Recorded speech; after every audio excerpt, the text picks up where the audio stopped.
नाज़रीन नवाखे ख़बर ॾियूं त सुप्रीम कोर्ट में पंजाब ऐं केपी में चूंडुनि जे हवाले सां लार्जर बेंच जी ॿुधणी थी आहे।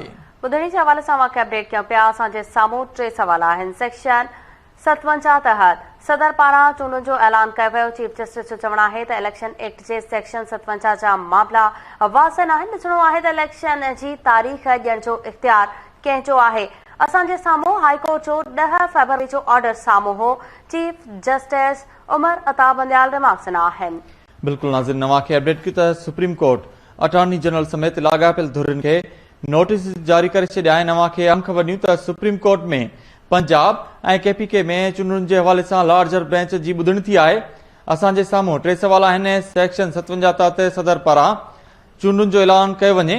चीफ जस्टिस पारां रिमार्क्स में चयो वियो आहे अवांखे ॿुधायूं त इलेक्शन एक्ट जे सेक्शन 57 में मामला वाज़ह आहिनि। ॾिसणो आहे त इलेक्शन जी तारीख़ ॾियण जो अख़्तियार कंहिंजो आहे। चीफ जस्टिस रिमार्क्स में चयो आहे। तफ़सील मालूम कंदासीं। लाइन ते मौजूद आहे केटी न्यूज़ रिपोर्टर इब्राहिम कुंबर। जी इब्राहिम।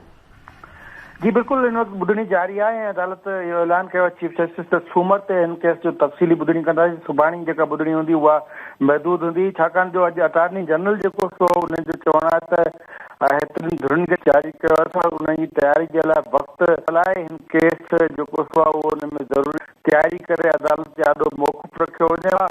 ॿियो अहम मामिलो जस्टिस जमाल खान मंदूखेल जी ऑब्जर्वेशन आहे। हुनजो चवणु आहे त हीउ मामिलो जेको सो जस्टिस एजाज़ लसन ऐं जस्टिस मदाहिर अली अकबर नक़वी जे केस जी ॿुधणी खां पोइ उन जे नोट ते पाण मुलाज़िम नोटिस वठण जो आहे। मुंहिंजे जेको सो इन पाण मुलाज़िम नोटिस ते एतिराज़ आहिनि छाकाणि जो असांजे साम्हूं जेके से उहे 2 असेंबलियुनि जे स्पीकर जूं दरख़्वास्तूं बि आहिनि। उन खां अलावा जंहिं बेंच जे नोट ते ही पाण मुलाज़िम नोटिस वरितो आहे उन बेंच चीफ इलेक्शन कमिश्नर खे बि तलब कयो ऐं चीफ इलेक्शन कमिश्नर खे उन केस में धुर बि बनायो न वियो। जंहिं ते चीफ जस्टिस वज़ाहत कई आहे त बुनियादी जेको सवाल इहो आहे त हिन केस जो मामिलो कोर्ट में बि हलंदड़ो असां वटि दरख़्वास्त जेका इस्लामाबाद हाई कोर्ट ॿाहिरि जी बि आयल हुई ऐं उन ई जे करे अहिड़ा फैक्टर्स मौजूदु आहे जंहिंजे बुनियाद ते ही दरख़्वास्तूं जेके से साम्हूं हुयूं उन ई ते पाण मुलाज़िम नोटिस वरितो आहे।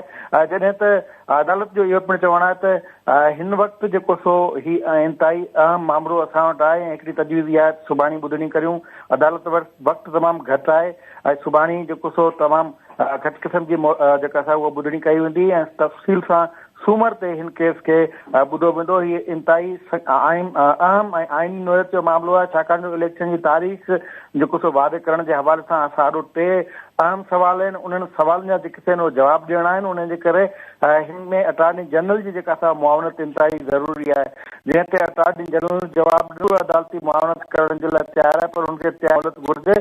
जंहिं बैदि अदालत हिकु सो हिन जी सुभाणे मुख़्तसिर ॿुधणी कंदी। सूमर ते ही केस तफ़सीली ॿुधो वेंदो। चवणु आहे त ईंदड़ हफ़्ते जो जेको उहो असां शेड्यूल बाक़ी शेड्यूल मोखर करे छॾिया आहिनि। उनजो मतिलबु त अदालत सूमर खां बाज़ाब्तो तौर ते रोज़ानी जी बुनियाद ते हिन केस जी ॿुधणी कंदी ऐं चीफ जस्टिस चवणु आहे त हाई कोर्ट में जेका आहे ॿुधणी उहा डेग वठी सघे थी ऐं वक़्तु जेको तेज़ी सां गुज़री रहियो आहे उन जे करे इहो ज़रूरी आहे कि इहो मामिलो तइ थियणु घुरिजे त इलेक्शन जे लाइ तारीख़ जेका आहे उहा केरु थो तइ करे सघे। जी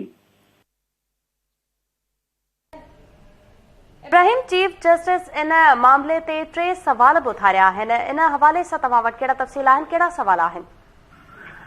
जी बिल्कुल कल जेको पाण मुलाज़िम नोटिस वरितो उन में 3 सवालनि जी वज़ाहत कई हुई। हिकिड़ो अहम सवाल जेको सो इहो त सूबाई असेंबलियूं जॾहिं टुटी वञनि त उते इलेक्शन कराइण जे लाइ तारीख़ केरु थो ॾेई सघे ऐं ॿियो अहम सवाल त इलेक्शन कराइण जी ज़िम्मेवारी कहिड़ी आहे ऐं टियों सवाल त वफ़ाक़ी सूबनि में जेको सो उहो इलेक्शन जेका तारीख़ अचे थी उन जी हतमी ज़िम्मेवारी जेको इलेक्शन कराइण जी जेका आहे उहो फ़र्ज़ु कंहिंखे सर अंजाम ॾियणा आहिनि। उन मां 2 इंतिहाई अहम बुनियादी सवाल उहो हिकु त सूबनि में जेकॾहिं सूबाई असेंबली टुटी वञनि थियूं त उहा तारीख़ जेको सो केरु उहो ॾींदो आहे ऐं उहा इलेक्शन जेका आहे कराइण कंहिंजी ज़िम्मेवारी आहे। जीअं त सदर पाकिस्तान जेको सो केपीके ऐं पंजाब में चूंडूं कराइण जे लाइ तारीख़ मुक़ररु करे छॾी आहे। अदालत जो इशारो उन ई तरफ़ आहे ऐं अदालत इहो तइ कंदी त आया सदर पाकिस्तान वटि सूबनि में चूंडुनि जी तारीख़ जो जेको सो इख़्तियार आहे या न छाकाणि जो आइन ऐं अवामी नुमाइंदगी एक्ट जेको सो आहे इलेक्शन एक्ट आहे उहो वादे करे थो त सूबाई जेके गवर्नर आहिनि उहे तारीख़ ॾींदा